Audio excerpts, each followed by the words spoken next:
ఓం శాంతి. ప్రేమ స్వరూప స్థితిని అనుభవం చేయడానికి మధుబన్ నుండి విచ్చేసినటువంటి ఈ పాయింట్స్, ఒక్కొక్క గుణము మరియు శక్తి యొక్క అభ్యాసాన్ని మనం చేస్తూ ఉన్నాము. ఈరోజు గుణము, నేను పరమాత్మ ప్రేమలో లవలీనమై ఉండే ఆత్మను అనే సదా స్మృతిలో ఉండాలి.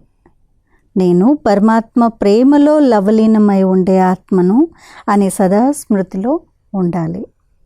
శక్తి యొక్క అభ్యాసము, నేను సర్వశ్రేష్ఠ భాగ్యశాలి ఆత్మను, పరమాత్మ ప్రేమకు అధికారి ఆత్మను, సదా ఈ నశలో ఉంటూ అవినాశి ప్రాప్తి మరియు ప్రభు పాలనను అనుభవం చేసుకుంటున్నాను. ఆత్మనైన నా నుండి స్నేహ శక్తి ప్రకంపనాలు నలువైపులకు వ్యాపిస్తున్నాయి. అభ్యాసాన్ని మరొకసారి విందాము. సర్వశ్రేష్ఠ భాగ్యశాలి ఆత్మను నేను, పరమాత్మ ప్రేమకు అధికారి ఆత్మను, సదా ఈ నశలో ఉంటూ అవినాశి ప్రాప్తి మరియు ప్రభు పాలనను అనుభవం చేసుకుంటున్నాను.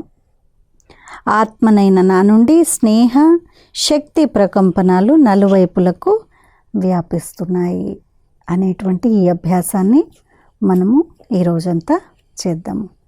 అచ్చా. ఓం శాంతి.